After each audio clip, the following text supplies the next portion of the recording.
신약 성경에는 예수님의 생애를 기록해 놓은 복음서가 총 4권 있습니다. 여러분 잘 아시는 것처럼 마태복음, 마가복음, 누가복음, 요한복음 총 4권의 복음서가 있죠.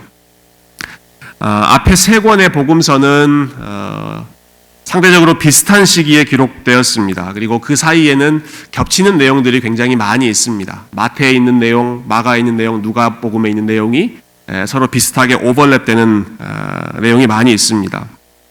그런데 우리가 지금 살펴보고 있는 이 요한복음 말씀은 좀 특별합니다. 다릅니다. 요한복음은 앞에 3 복음서보다 훨씬 더 뒤에 기록되어 있습니다. 훨씬 더 뒤에 기록되었습니다. 다시 말해서 마태복음, 마가복음, 누가복음이 다 사람들에게 잘 알려지고 교회 안에서 읽혀지고 있는 그런 상황 가운데 요한이 뒤늦게 다시 한번 펜을 들어서 예수님의 생애에 대해서 기록하게 된 것이죠. 왜 이미 3개의 복음서가 다 있는데 굳이 요한은 또 붓을 들어서 복음서를 또 하나 기록하려고 했을까요? 아마도 본인이 생각하기에 너무나 중요한 사건들이었는데 앞에 복음서들에 빠져있는 그런 내용들이 있었기 때문에 그것을 보충해야겠다라고 하는 그런 마음이 요한에게 있었기 때문일 것입니다. 그래서 저희가 지금까지 몇 주간 살펴본 내용들, 그 내용들은 다른 복음서에는 없는 요한복음에만 나오는 내용들입니다. 가나의 혼인잔치의 기적, 요한복음에만 있습니다. 니고데모와의 대화, 사마리아 여인과의 만남, 베데스다 연못에서 38년 된 병자를 치유해 주신 것, 마태, 마가, 누가에는 없고 요한복음에만 있는 아주 특별한 기록입니다. 그런데 오늘 본문의 이야기는 다릅니다. 예수님께서 보리떡 5개와 물고기 2마리로 5,000명을 먹이신 이 놀라운 기적의 사건, 우리가 소위 오병이어라고 부르죠. 이 사건은 4권의 복음서 모두에 기록되어 있는 유일무이한 사건입니다. 모든 기적들 중에 4 복음서에 다 기록되어 있는 것은 이 오병이어 사건밖에 없습니다. 아니, 앞에 3 복음서에서 나오는 내용들은 요한은 그냥 스킵했다면서요. 그리고 없는 내용들을 추가하는 게 요한복음의 주된 목적이었다면서요. 라고 제가 말씀드리지 않았습니까? 그런데도 불구하고 유일하게 유독 이 오병이어 사건만큼은 다른 복음서에 다 나와 있지만 요한이 한 번 더, 이 사건이 초대교회에 너무나 잘 알려졌을 것임에도 불구하고 한 번 더 이 사건을 기록하고 있습니다. 아마 2가지 이유를 생각해 볼 수 있겠죠. 첫 번째는 이 사건이 너무나 중요하기 때문에 다 알고 있는 내용이지만 한 번 더 반복해야 된다라고 하는 의미가 있었을 것이고, 또 다른 중요한 측면은 앞에 복음서에서 이 내용을 다 기록해 놓고 있긴 하지만 거기에 빠져 있는 중요한 메시지, 또 이 사건이 일어난 후에 예수님께서 설명해 주셨던 그런 내용들이 다른 복음서에는 나와 있지 않기 때문에 요한은 직접 그 부분에 대해서 더 풍성한 설명과 메시지를 제공했던 것입니다.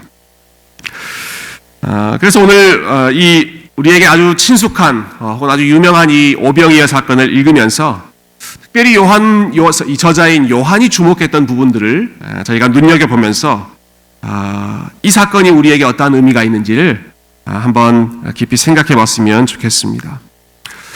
먼저 오늘 본문에 보면 예수님을 따라온 무리들이 얼마나 열심히 있는 사람들이었는지를 저희가 알 수 있습니다.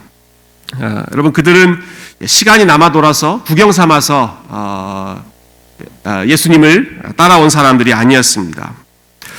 1절에 보시면 예수님께서 여기저기로 이동하시는 그런 장면들이 나오죠. 그 후에 예수께서 디베랴의 갈릴리 바다 건너편으로 가셨다. 예수님께서 갈릴리 호수, 갈릴리 바다 한쪽에서 다른 쪽 건너편으로 지나가셨습니다. 배를 타고 건너가신 것이죠. 그런데 그 모습을 보고 큰 무리가 예수님을 따라서 갑니다. 강을 건너서, 바다를 건너가시는 예수님을 따라서 큰 무리가 따라가는 것이죠. 이 사람들은 바다를 건너는 것에서 멈추지 않고 3절에 보니까 예수님께서 산에 오르사 제자들과 함께 거기 앉으셨다. 바다를 건너신 후에는 예수님이 산으로 오르셨습니다. 근데 역시 이 큰 무리들도 예수님이 올라가신 그 산으로 또 올라갑니다. 우리 말 그대로, 문자 그대로 바다 건너서 그리고 산을 넘어서 예수님 계신 곳으로 계속 따라가고 있는 아주 힘든 여정을 함께하고 있는 열심히 대단한 그런 사람들의 모습을 저희가 볼 수 있죠. 특히 4절에 보니까 이 부분이 오늘 본문에서 굉장히 특이한 또 중요한 부분인데요. 마침 유대인의 명절인 유월절이 가까운지라. 이 오병이어의 사건이 일어났던 시간적인 배경이 유월절 즈음이었다. 요한만 이 부분을 강조해서 기록하고 있습니다. 여러분, 유월절은 사람들이 어디로 가야 하는 명절입니까? 사람들이 예루살렘으로 가야 하는 명절입니다. 예루살렘에 가서 하나님 예배해야 되는 명절입니다. 그런데 사람들이 예루살렘으로 가지 않습니다. 예수님이 계신 곳으로 가고 있습니다. 예루살렘 성전으로 가야 할 사람들이 예수님이 계시는 곳으로 가는 거죠. 예수님이 성전보다 더 크신 분이다. 예수님이 진짜 성전이다 라고 하는 것을 지금 사람들이 기대감을 가지고 예루살렘이 아니라 예수님이 계신 그곳으로 발걸음을 옮기고 있습니다. 그들이 가지고 있는 열망, 그들이 가지고 있는 열심이 얼마나 큰 상황인지를 저희가 눈여겨볼 수 있는 부분이겠죠. 이렇게 사람들이 많이 모이면 항상 제일 큰 문제는 먹는 것입니다. 그렇죠? 교회에서도 항상 이 먹이는 것, 주방에서 어떻게든 좋은 음식으로 먹이는 것 가장 중요한 숙제이지 않습니까? 이렇게 허다한 사람들이 모여 있는데 이 사람들을 어떻게 먹여야 할 것이냐, 배부르게 할 것이냐, 아마 예수님도 고민하셨던 것 같습니다. 제자 중에 한 사람인 빌립에게 예수님이 물으십니다. 5절 말씀 보시면 예수께서 눈을 들어 큰 무리가 자기에게로 오는 것을 보시고 빌립에게 이르시되 우리가 어디서 떡을 사서 이 사람들을 먹이겠느냐 하시니. 이 부분도 참 독특한 부분인데요. 다른 복음서에 보면 제자들이 예수님께 와서 예수님, 이 사람들이 이렇게 배고픈 상황인데 어떻게 뭐라도 해야 되지 않겠습니까? 돌려보냈다가 다 허기를 채우고 다시 돌아오게 합시다. 제자들이 제안하는 그러한 모습들이 나오죠. 요한복음은 예수님께서 먼저 제자들에게 물어보시는, 빌립이 그 지역 출신이었기 때문에 그 현지 상황을 가장 잘 아는 빌립에게 우리가 어떻게 하는 것이 좋겠느냐라고 물어보십니다. 그리고 나서는 흥미로운 커멘트를 하나 덧붙이지요. 우리 6절 말씀 한번 같이 읽어보실까요? 6절 시작. 이렇게 말씀하심은 친히 어떻게 하실지를 아시고 빌립을 시험하고자 하심이라. 이 골치 아픈 상황, 난처한 상황 어떻게 해결해야 되냐? 해결 방법을 몰라서 예수님께서 물어보시는 것이 아니었습니다. 친히 어떻게 하실지를 아시고 어떻게 이 사람들을 먹이실지를 예수님이 아셨음에도 불구하고 빌립에게 또 물어보시는 것입니다. 왜 그렇게 하셨다고 나옵니까? 빌립을 시험하기 위해서, 빌립을 테스트하기 위해서 예수님께서 그렇게 하셨다라는 것이죠. 성경에 보면 하나님께서 자기 백성들을 테스트하시는 장면이 종종 나오죠. 대표적인 경우가 아브라함의 시험, 아브라함의 테스트일 것입니다. 아브라함에게 아들 선물로 주셔놓고는 하나님께서 아주 힘든 숙제를 주십니다. 아브라함아, 내가 가장 소중히 여기는 그 아들 너 나에게 제물로 바칠 수 있겠느냐? 테스트하셨죠. 시험하셨습니다. 그렇지만 아브라함을 시험하신 동시에 다른 한편으로 하나님은 준비하셨습니다. 아브라함이 끙끙대며 씨름하면서 이삭 데리고 그 모리아 산으로 올라가고 있을 때 하나님은 반대편에 제물로 드릴 순양을 준비해 놓고 계셨죠. 다 준비해 놓고 계시는 하나님, 어떻게 그 상황을 결말 지을 것인지를 아시고 계셨음에도 불구하고 아브라함의 마음이 어떤지를 시험하시는 것입니다. 테스트하시는 것이죠. 그래서 나중에 이 사실을 다 경험하고 나서 아브라함이 하나님은 이미 준비하고 계셨구나. 나를 시험하고 계신 그 순간에도 하나님은 어떻게 이 상황을 해결하실지를 준비하시는 분이시구나. 여호와 이레 하나님이시구나. 그 믿음을 고백하지 않습니까? 하나님이 그 백성을 시험하시는 또 다른 케이스, 이스라엘 백성들을 광야에서 시험하시는 건 마찬가지였습니다. 이스라엘 백성들이 광야 생활 40년을 힘들게 보낸 후에 모세는 신명기에서 그동안 보냈던 그 40년의 생활, 그것이 우리에게 어떠한 의미였는지를 회고합니다. 그 장면이 신명기 8장 2절에 나오는데요. 신명기 8장 2절을 보시면 모세가 이렇게 가르칩니다. 우리 한번 같이 이 말씀 읽어보실까요? 시작. 네 하나님 여호와께서 이 40년 동안에 너로 광야의 길을 걷게 하신 것을 기억하라. 이는 너를 낮추시며 너를 시험하사 네 마음이 어떠한지 그 명령을 지키는지 아니 지키는지 알려 하심이라. 자, 하나님께서 왜 광야 40년 시간을 허락하셨다라고 설명합니까? 너희를 시험하시기 위해서였다. 너희들의 마음을 낮추사 너희를 시험하기 위해서. 그런데 그 시험의 내용은 무엇이었느냐? 너희들의 마음이 어떠한지. 영어 성경이 저는 훨씬 더 정확하게 번역하고 있다고 생각합니다. Testing you to know what was in your heart. 너희들의 마음에 무엇이 있는지를 하나님은 시험하셨다라는 것이죠. 이스라엘 백성들이 마음에 무엇을 담고 살아가는지, 하나님의 말씀을 담고 살아가는지, 아니면 하나님의 말씀이 아니라 다른 것을 마음에 품고 살아가는지를 시험하시기 위해서 광야 40년이라고 하는 테스트 기간을 주셨다는 것이죠. 여러분, 오늘 빌립에게 물어본 질문 역시 마찬가지입니다. 5천 명을 먹여야 하는 이 어려운 상황 속에서 예수님께서는 빌립에게 물어보셨습니다. 빌립을 시험하셨습니다. 빌립의 마음 속에 무엇이 있는지를 확인하고자 하셨다는 것이죠. 물어보셨더니 빌립의 마음 속에는 뭐가 있었습니까?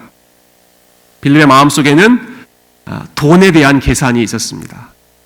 예수님이 물어보자마자 빌립이 대번에 이렇게 대답하죠. 7절에 빌립이 대답하되 각 사람으로 조금씩 받게 할지라도 200데나리온의 떡이 부족합니다, 주님. 질문하시자마자 곧바로 나옵니다. 주님, 이 상황에서는 적어도 200데나리온 정도의 돈이 필요합니다. 200데나리온은 한 사람의 1년치 연봉의 한 3분의 2 정도 해당하는 굉장히 큰 몇만 불 되는 액수죠. 빌립은 구체적인 수치가 나왔습니다. 현실 감각이 굉장히 빨랐던 사람이죠. 이 상황에는 어느 정도 예산, 어느 정도 비용이 필요하다. 현실적으로 대응했던 사람이 빌립이죠. 여러분, 우리가 어떤 상황에 처했을 때 현실적으로 판단하고 대처하고 대비하는 것 굉장히 중요한 일입니다. 하나님께서 주시는 지혜를 바탕으로 우리가 그러한 현실적인 대비, 현실적인 계산도 열심히 해야 한다고 생각합니다. 그렇지만 문제는 현실에 대한 재빠른 감각이 예수님에 대한 신뢰를 가려버리고 있다라고 하는 것입니다. 빌립은 그 상황에서 얼마가 필요한지는 잘 알고 있었지만 이 상황에서 예수님께서 어떤 일을 행하실 수 있으실까에 대해서는 별로 생각하지 않고 있습니다. 그는 예수님의 12제자 중에 한 사람이었습니다. 예수님을 따라다니면서 지금 적어도 1년 이상 예수님께서 베푸셨던 많은 기적들을 봐왔던 사람들입니다. 지금 예수님 가까이에 모였던 이 5천 명의 사람들, 많은 사람들은 다 예수님의 표적을 봤기 때문에 예수님을 따라온 사람들입니다. 예수님의 가장 가까이 있었던 빌립이라면 그 표적들을 더 많이 경험하고 더 구체적으로 봐왔던 사람이겠죠. 그랬다면 예수님께서 물어보셨을 때 그냥 얼마가 필요합니다라고 하는 현실적인 대답만이 아니라 글쎄요, 빌립이 100% 확신은 하지 않았다라고 할지라도 이렇게 대답했다면 어땠을까요? 예수님, 지난번에 물로 포도주 만드신 적 있지 않으십니까? 예수님, 그때 그 38년 된 병자 예수님 말씀 한마디로 일으키셨던 적 있지 않으십니까? 혹시 그거 한 번만 더 이번에 어떻게 안 될까요? 예수님, 그거 그때 베풀어 주셨던 능력 어떻게 이번에는 안 되겠습니까? 100% 믿음이 아니라고 하더라도 그냥 지나가는 말이라고만 하더라도 그렇게 한 번이라도 언급해 봤다면 돈 얘기하는 것보다 훨씬 더 예수님에 대한 기대감을 표현하는 것이 아니었겠습니까? 그런데 빌립은 거기까지 나아가지 않았죠. 빌립이 아닌 또 다른 제자가 본문에 나옵니다. 안드레라고 하는 제자입니다. 여러분, 빌립이 머리로 계산하는 계산파였다고 한다면 안드레는 직접 그 상황 속으로 들어가는 행동파에 가깝습니다. 이 상황에서 그냥 앉아서만 지켜볼 수는 없다라고 생각했던 것 같습니다. 그래서 이 안드레는 조금이라도 사람들에게 가지고 올 수 있는 거둘 수 있는 음식이 없는지, 조금이라도 나눌 수 있는 음식이 없는지 직접 사람들 주변으로 찾아 나섰던 모양입니다. 그렇게 해서 손에 들고 온 결과물이 보리떡 5개, 물고기 2마리였죠. 어린아이가 도시락으로 자기 먹으려고 가지고 왔던 작은 식량 5병 2어를 안드레가 손에 들고는 예수님께 그것을 갖다 드립니다. 저는 그 순간에 예수님께 이거 갖다 드리고 거기서 끝났으면, 아무 말 안 했으면 안드레의 믿음도 굉장히 좋은 믿음으로 기록되었을 것 같은데요. 근데 거기서 끝나지 않고 한마디 자기의 생각을 또 덧붙입니다. 5병 2어를 예수님께 드리고 나서 안드레가 이렇게 말하죠. 그러나 이것이 이 많은 사람들에게 얼마나 유익이 되겠습니까? 이것 가지고 우리가 무슨 일 하겠습니까? 이거 가지고는 택도 없습니다. 라고 안드레가 말하죠. 설교 시간에 이런 표현 써도 되는지 모르겠습니다만은 입이 방정이다. 이럴 때 안드레가 그냥 묵묵히 드리고 그냥 뒤돌아섰으면 참 칭찬받았을 것 같은데, 이거 가지고 무슨 일이나 할 수 있겠습니까? 라고 자기의 믿음 없음을 말로 표현하는 것이죠. 빌립도 안드레도 예수님께서 어떤 일을 하실지는 생각하지 못하고 있습니다. 자, 안드레로부터 보리떡 5개와 물고기 2마리를 건네받은 예수님께서 모여있는 사람들을 하나하나 자리에 앉히십니다. 그리고는 하나님께 축사하셨습니다. 감사의 기도를 드리셨습니다. 그리고 한 사람씩 떡과 물고기를 나누어 주셨습니다. 11절에 보니까 그들의 원대로 주셨다. 그들이 먹고 싶은 만큼, as much as they want, 그들이 원하는 만큼 풍성하게 주셨다라고 말하고 있고, 또 12절에 보면 그들이 배불리 먹은 후에 그들이 겨우 허기 채울 정도로 먹은 게 아니라 풍성하게 음식을 먹었다라고 말하죠. 사실 이 요한은 이 과정이 어떻게 일어났는지 자세하게 기록해 놓지 않습니다. 그냥 간단하게 예수님이 축사하시고 떡을 떼시고 나누어 주셨고 사람들은 배불리 먹었다, 그렇게 심플하게 기록하는 것으로 끝납니다. 사람들 중에는 도대체 이런 일이 어떻게 일어날 수 있는가, 이런 기적이 어떻게 가능할 수 있겠는가 의심하는 사람들이 많이 있었습니다. 그래서 이러한 내용을 어떻게든 합리적으로 좀 풀어보려고 머리를 이리저리 돌려본 사람들이 있었습니다. 그 중에 대표적인 예로 학자들 중에 이렇게 해석하는 사람들이 있습니다. 원래 여기 모인 사람들은 다 자기의 도시락을 가지고 왔던 사람들이다. 자기 도시락을 가지고 왔는데 자기 도시락을 다른 사람과 같이 쉐어하기가 싫었기 때문에 그냥 꽁꽁 숨겨놓고 아무도 꺼내지 않고 있었다. 혹시 한국에서 중고등학교 다닐 때 도시락 싸 가셨던 분들은 비슷한 경험하셨는지 모르겠습니다. 그날따라 어머님이 특별한 반찬, 평소에 주시지 않은 특별한 반찬을 주셨을 때에는 요거 뚜껑 여는 순간 친구들이 달려들 텐데 약간 이 조마조마하는, 조심스러워하는 그러한 생각할 때가 있죠. 마치 그런 상황이었다라고 생각하는 거죠. 사람들이 다 도시락 가지고 왔지만 다른 사람들하고 나누기 싫어서 쭈뼛쭈뼛 하고 있는 상황에 어린아이가 선뜻 자기의 도시락을 내놓으니까 그 모습에 마음이 찔린 이 어른들도 저 어린아이도 자기가 가지고 온 것 저렇게 쉐어하는데 우리도 쉐어합시다 하고 하나 둘 도시락 뚜껑을 열었고 결국 그곳에 모여있는 모든 사람들이 배불리 먹게 되었다. 참 낭만적인 설명이지요. 꽤 그럴듯해 보이는 그런 설명입니다. 그렇지만 이렇게 설명했을 때에는 빠져나갈 수 없는 문제가 하나 있습니다. 바로 15절 말씀입니다. 여러분 5,000명이 모두 배불리 먹은 후에 결론적으로 나타났던 일, 그것이 무엇이었습니까? 우리 15절 한번 같이 읽어볼까요? 시작. 그러므로 예수께서 그들이 와서 자기를 억지로 붙들어 임금으로 삼으려는 줄 아시고 다시 혼자 산으로 떠나 가시니라. 그들이 예수님을 억지로 붙들어서 자기들의 임금으로 삼으려고 했습니다. 왜 그렇게 했겠습니까? 자기네들이 감추어 놨던 도시락 그냥 꺼내놓고 같이 쉐어한, 그렇게 이 상황이 해결되었다면 예수님을 굳이 억지로 왕으로 삼으려고 할 필요가 없겠죠. 자기들 음식 내놓는 사람들이 왜 굳이 예수님을 왕으로 세우려고 했겠습니까? 이 일이 어떻게 된 영문인지는 모르겠지만 이 사람들은 직접 그 사건을 경험한 것입니다. 도대체 예수님이 어떻게 이 일을 행하시는지는 모르겠지만 보리떡 5개와 물고기 2마리로 5,000명이 넘는 수만 명이 되는 그 사람들을 하나씩 둘씩 배불리 먹이신 사건을 이 사람들은 직접 눈으로 보고 경험했던 것입니다. 그러니 이분이 우리의 왕이 되시면 우리가 밥 굶을 일 없겠구나, 먹고 사는 것 걱정할 필요 없겠구나 확신이 들어서 억지로라도 이 예수님을 붙들어서 자기들의 임금 삼으려고 했던 것이죠. 이 사람들의 반응을 보면 예수님께서 행하신 일이 정말로 일어난 사건이구나 라고 하는 것을 분명하게 보여주고 있는 증거가 될 것입니다. 그런데 놀라운 것은 이것입니다. 여러분, 놀라운 것은 예수님께서 이 많은 사람들을 이 작은 양식으로 다 풍족하게 먹이셨다라고 하는 사실이 아닙니다. 놀라운 것은 예수님께서 이 상황에서 이 무리들에게 보여주셨던 반응입니다. 자기들을 왕으로 삼으려고, 임금으로 삼으려고 하는 이 사람들의 반응 앞에서 예수님께서는 어떻게 행동하셨습니까?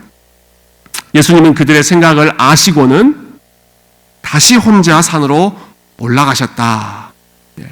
그들을 오히려 떠나서 멀리 하셨다. 자기를 왕으로 삼으려고 하는 그런 사람들로부터 예수님이 도망가셨다라는 것이죠.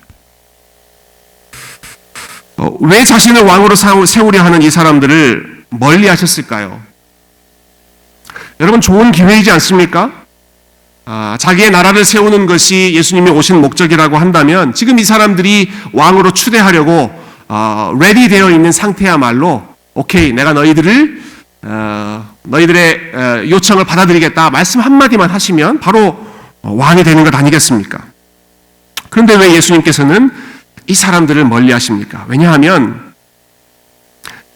예수님은 지금 이들이 원하는 종류의 왕, 그들이 삼고 싶어하는 그러한 종류의 왕이 아니셨기 때문에 그렇습니다. 여러분, 사실 왕이라고 하는 지위는 아랫사람들이 이래라 저래라, 이렇게 해주십시오 저렇게 해주십시오 라고 요구할 수 있는 그러한 위치가 아닙니다. 왕이 명령을 내리면 그 밑에 사람들이 절대적으로 복종하고 순종해야 되는 그러한 위치가 왕이죠. 그렇지만 오늘 본문에서 이 사람들은 예수님을 왕으로 삼되 자기들이 복종하고 자기들이 순종하고 자기들이 따라야 할 왕이 아니라 자기들의 배를 채워주고 자기들의 필요를 채워주고 자기들의 욕망을 채워줄 그러한 왕을 세우려고 했던 것입니다. 특히 이 시기가 6월절이었다라고 하는 점을 저희가 좀 더 깊이 생각해 보면 좋겠습니다. 여러분, 이스라엘의 역사에서 6월절은 정치적으로 의미가 상징성이 굉장히 큰 날입니다. 6월절은 이스라엘 백성들이 400여 년 동안 이집트의 노예로 살다가 해방된 날이 6월절입니다. 미국식으로 말하면 7월 4일 인디펜던스 데이에 가까울 것이고, 한국식으로 말하면 8월 15일 광복절에 해당하는 날이 이스라엘 백성들에게 6월절입니다. 특히 예수님 당시는 이스라엘 백성들이 여전히 나라는 바뀌었지만 로마라고 하는 절대 통치권자의 식민 지배를 받고 있던 그러한 시기였습니다. 그래서 6월절만 되면 이스라엘 백성들은 자기들을 이러한 정치적인 억압으로부터 해방시켜줄 메시아에 대한 기대감이 절정에 올랐던 시대가, 그러한 때가 이 6월절이었습니다. 그런 기대감을 갖고 있던 사람들에게 예수님에 대한 소문이 들린 것입니다. 그리고 그 소문을 듣고 예수님을 찾아와 봤더니 예수님이 정말로 5,000명을 먹이시는 놀라운 능력을 행하시는 그러한 미라클 메이커, 파워 메이커라고 하는 것을 이 사람들이 눈으로 목도하게 된 것이죠. 이분이구나. 우리가 기다렸던 분, 우리를 로마의 정치적인 억압으로부터 제발 자유롭게 해방시켜 주실, 마치 오래전 6월절에 모세가 했던 것처럼 그 일을 해주실 분이 바로 이 예수님이구나 라고 하는 마음으로 예수님을 지금 왕으로 세우려고 하는 것이죠. 그런데 요한은 오늘 본문의 오병이어 사건을 기록하면서 사람들이 가지고 있던 이러한 기대감, 이러한 열망에 급 브레이크를 걸었습니다. 그리고는 전혀 다른 방식으로 예수님을 유월절과 연결시킵니다. 사람들이 예수님을 유월절의 지도자였던 모세와 같은 분으로 생각했다, 기대했다 말씀드렸죠. 그런데 요한은 그 생각을 바로잡고 예수님은 유월절 모세와 같은 분이 아니라 예수님은 유월절 어린 양과 같은 분이시다. 유월절의 주인공, 이스라엘 백성들을 이집트로부터 이끌어냈던 모세와 같은 그런 분이 아니라 예수님은 유월절 어린 양과 같은 분이시다. 여러분, 유월절은 먹는 것이 중요한 절기였습니다. 해마다 유월절이 되면 이스라엘 각 가정마다 어린 양을 잡아서 그 어린 양을 직접 먹는 것으로 유월절을 기념했죠. 바로 이 유월절 시즌에, 먹는 것이 중요한 이 유월절 시즌에 예수님께서 수천 명의 사람들을 먹이셨습니다. 그리고는 그 사건의 의미를 직접 설명해 주시죠. 우리가 읽지 않았지만 이후에 요한복음 6장에 나오는 대부분의 내용은 예수님께서 이 사건의 의미를 친히 설명해 주시는 내용입니다. 한마디로 요약하자면 이것입니다. 너희들이 내가 먹여준 그 오병이어를 통해서 배불리 떡을 먹었지. 그렇지만 너희들이 정말 먹어야 할 것은 보리떡에서 나온 그 떡이 아니라 하늘로부터 내려온 떡이다. 하늘로부터 내려온 생명의 떡을 먹어야 너희들이 살 수 있는데 내가 바로 하늘로부터 내려온 산 떡이다. 내가 너희를 위해서 나의 살과 나의 피를 내어줄 것이다. 너희가 나를 먹어야 살 수 있다. 다른 것이 아니라 나를 먹고 나의 피를 마시고 eating myself, 예수님을 먹음으로써 너희들이 살 수 있다. 내가 진정한 생명의 떡이다. 이렇게 설명해 주셨습니다. 여러분, 예수님의 설명을 다 듣고 난 이 사람들의 반응이 어땠을까요? 사람들은 예수님의 아주 긴 설명을 듣고 나서 이 말은 이해하기가 어렵다라고 반응했습니다. 이 말은 우리가 받아들이기가 어렵다. 왜냐하면 그들의 기대와 전혀 달랐던 예수님의 설명이었기 때문에 그렇습니다. 오늘 요한복음 6장의 마지막 부분에 보면 이 사람들이 보였던 반응이 단적으로 나오는데요. 여러분 66절로 한번 넘어가 보실까요? 우리 쭉 뒤로 넘어가서 66절 같이 한번 읽어보겠습니다. 시작. 그때부터 그의 제자 중에서 많은 사람이 떠나가고 다시 그와 함께 다니지 아니하더라. 우리가 생각했던 왕이 아니구나라고 사람들이 깨달은 것이죠. 그래서 모여있던 사람들이 다 예수님을 떠나갔습니다. 그동안 예수님을 추종했던 사람들, 많은 제자들조차도 예수님을 떠나갔습니다. 우리가 생각했던 왕, 우리의 기대를 채워줄 그 왕이 아니구나. 이러므로 제자 중에 많은 사람들이 물러가고 다시는 그와 함께 다니지 아니하였다. 예수님으로부터 떡을 얻었을 때에는 또 예수님으로부터 정치적인 해방을 기대했을 때는 그렇게 구름대같이 몰려들던 사람이 내가 너희에게 나 자신을 내어주겠다. 내 생명을 너희에게 주겠다라는 말씀을 들을 때에는 사람들이 다 떠나가는 것입니다. 이것은 우리가 원하는 것이 아닌데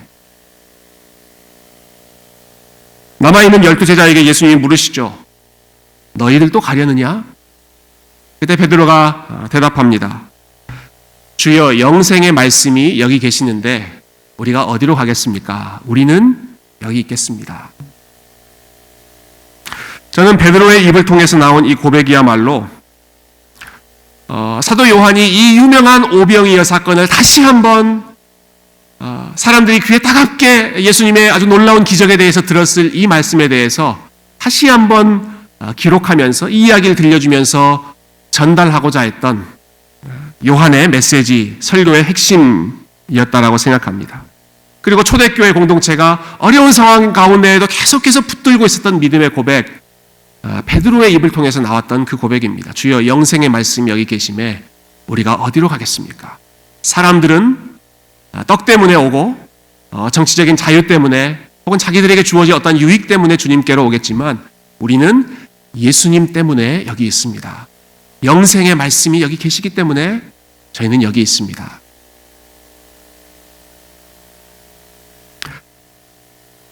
저는 사도 요한이 이 부분을 글로 쓰면서 어떤 심정이었을까 잠깐 생각해 보았습니다. 여러분, 사도 요한이 요한복음을 쓰던 시절, 그리고 비슷한 시기에 썼던 또 요한계시록 쓰던 그 당시는 교회가 로마 제국의 가장 극심한 핍박을 받고 있던 시대였습니다. 그리스도인이 된 것 때문에 삶의 터전을 잃어야 했고, 사회에서 불이익을 당해야 했고, 그래서 실제로 그들에게 제일 큰 걱정거리는 먹고 사는 것이었던 시대가 사도 요한이 목회하던, 그리고 이 글을 쓰던, 복음서를 쓰던 바로 그 시대였습니다. 숨어서 예배드려야 했고, 로마 정부의 중요한 보직으로부터는 다 쫓겨나고 삶의 터전을 잃어야 됐던 그러한 사람들. 여러분, 바로 이러한 때에 사도 요한이 목회하고 또 살아갔다라고 한다면 그의 마음속에 참 어려움 가운데 있는 성도들의 모습을 보며 그러한 현실적인 고민과 갈등이 있지 않았을까요? 주님, 보리떡 5개, 물고기 2마리로 그 많은 사람들을 먹이셨던 그 능력, 제가 직접 봤던 그 능력을 한 번만이라도 우리에게 좀 다시 보여주시면 안 되겠습니까? 이렇게 힘든 사람들이 많은데, 이렇게 예수님 믿는 것 때문에 어려움 당하는 주의 백성들이 많이 있는데, 한 번이라도 더 우리에게 좀 먹을 것, 우리에게 필요한 것들을 풍성하게 공급해 주시면 우리가 얼마나 큰 힘을 낼 수 있지 않겠습니까? 아마 그러한 간절한 기도, 현실적인 기도도 사도 요한이 하지 않았을까 생각합니다. 주님, 우리의 강력한 왕이 되어주시면 안 되겠습니까? 우리를 핍박하고 조롱하고 있는 저 로마 정부를 향해서 주님이 얼마나 큰 능력을 가지고 계신지를 한번 보여주셔서 본때를 보여주시면 우리 마음이 좀 속 시원하지 않겠습니까? 주님, 그렇게 역사해 주시지 않으시겠습니까? 그런 마음이 요한에게 있지 않았겠습니까? 그러나 그러한 갈등이 일어날 때마다 요한은 아마 예수님께서 가르쳐 주셨던 그 말씀을 스스로에게 고백하고 또 이러한 기록을 남김으로써 초대교회 성도들에게 설교했던 것이죠. 우리가 정말로 붙잡아야 할 떡은 예수님, 하늘로부터 내려온 생명의 떡입니다. 우리를 위해 모든 것을 내어주신 그분을 먹고 그분을 힘입고 그분과 동행하는 것이 세상 어떤 것보다 우리에게 가장 큰 힘이고 가장 큰 생명입니다. 우리는 이것 붙잡고 사십시다. 그 이야기 하고 싶어서 사도 요한은 오병이어 사건 다시 한번 들려주고, 예수님이 내가 생명의 떡이다 라고 말씀해 주셨던 그 긴 설교를 다시 한번 들려주고, 우리도 그러니 예수님이 자기들을 배불리 먹여줄 것처럼 기대했다가 그것이 좌절되었을 때 떠나버렸던 이러한 무리처럼 살지 말고 베드로가 고백했던 것처럼 주님이 생명의 떡이십니다. 주님이 영생의 말씀이십니다. 이 믿음 가지고 사십시다. 요한은 그 말을 우리에게 들려주고 싶었던 것이죠. 말씀을 맺겠습니다. 사랑하는 성도 여러분, 성경에 나타난 하나님은 한결같이 자기 백성을 먹이시는 하나님이십니다. 여러분, 하나님의 특기는 그 백성을 먹이시는 것입니다. 사람을 창조하신 이후에 하나님이 제일 먼저 하신 것, 그 백성에게 복을 주셨습니다. 그리고 먹을 식물을 하나님께서 주셨습니다. 이스라엘 백성들이 광야 생활할 때에도 매일매일 그들에게 먹을 양식 공급해 주셨습니다. 예수님께서도 제자들에게 기도를 가르쳐 주실 때 너희 이렇게 기도해라. 하나님, 우리에게 일용할 양식을 주십시오. 이렇게 기도해라 라고 말씀하셨습니다. 일용할 양식, 그런 것은 그냥 우리 노력으로 할 수 있죠. 그렇게 하지 말고 하나님, daily bread, 우리에게 매일매일 필요한 양식 하나님이 주십시오. 하나님이 우리를 먹여주시는 분이십니다 라고 고백하면서 기도하라. 그렇게 가르치셨습니다. 하나님은 우리를 먹이시는 분이시니까. 어떤 사람들은 그렇게 비웃는 이야기하시는 분들이 있죠. 하나님이 밥 먹여주냐? 신앙생활하면 믿음이 밥 먹여주냐? 여러분, 하나님은 밥 먹여주시는 분이십니다. 믿으십니까? 하나님 밥 먹여주시는 분입니다. 우리에게 필요한 음식과 우리에게 필요한 양식과 우리에게 필요한 건강과 생명과 빛과 영양분과 모든 것을 주시는 분이 하나님이십니다. 하나님이 우리를 먹여주시는 분이시죠. 그런데 우리를 먹여주시는, 우리에게 양식을 주시는 하나님께서 우리에게 주신 양식 중의 양식, 최고의 음식 중에 최고의 음식은 예수 그리스도이십니다. 우리를 위해 모든 것을 다 내어주신 예수 그리스도를 먹으면서 그분으로 힘 얻으며 사는 것이 성도의 가장 아름다운 모습인 것이죠. 참된 성도는 아무리 어려운 상황이어도 예수님 생각하면 마음이 넉넉해지고, 반대로 아무리 편안하고 아무리 문제가 없는 상황이라고 하더라도 예수님 없으면 마음이 허해지는 것, 그것이 참된 성도의 삶입니다. 미국의 대표적인 청교도였던 조나단 에드워즈의 글을 읽고 제가 오늘 설교를 마치고 싶은데요. 참된 성도의 가장 중요한 특징 중에 하나를 이분은 이렇게 말씀하셨습니다. 참된 성도는 하나님의 탁월하심과 아름다우심 때문에 하나님을 사랑해야지, 자신들이 얻게 될 가상적인 이득이나 받은 혜택 혹은 받을 혜택이나 자신의 이익에 관련되었기 때문에 사랑해서는 안 된다. 하나님의 은혜는 두 가지 방식에서 아름다워 보일 수 있다. 첫 번째는 그것이 나에게 크게 유익을 두고 내가 가진 자아 사랑에 아주 적합하기 때문, 그렇게 해서 하나님을 사랑할 수 있다는 것이죠. 다른 하나는 하나님 본성 자체가 탁월하고 그분 자신이 아름답기 때문이다. 참된 성도들은 바로 이 두 번째 측면에서 마음의 감화를 받으며 무엇보다도 하나님의 대가 없는 은혜, 하나님의 거저주시는 그 은혜에 사로잡혀서 하나님을 사랑하는 것, 이것이 참된 성도의 고백이다라는 것이죠.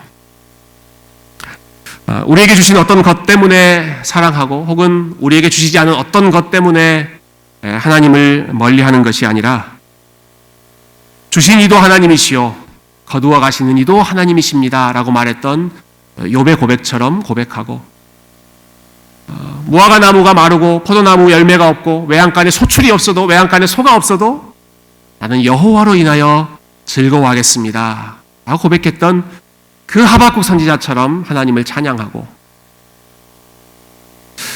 사람이 떡으로만 사는 것이 아니요 하나님의 입으로부터 나오는 모든 말씀으로 사는 것이다, 예수 그리스도로 인하여 사는 것이다 라고 친히 고백하셨던 우리 주님의 그 믿음의 고백을 저와 여러분이 이번 한 주도 기억하며 믿음으로 부여하고 예수님 때문에 마음이 넉넉한 그러한 복된 한 주간의 삶 사실 수 있기를 주님의 이름으로 축원드립니다. 함께 기도하겠습니다.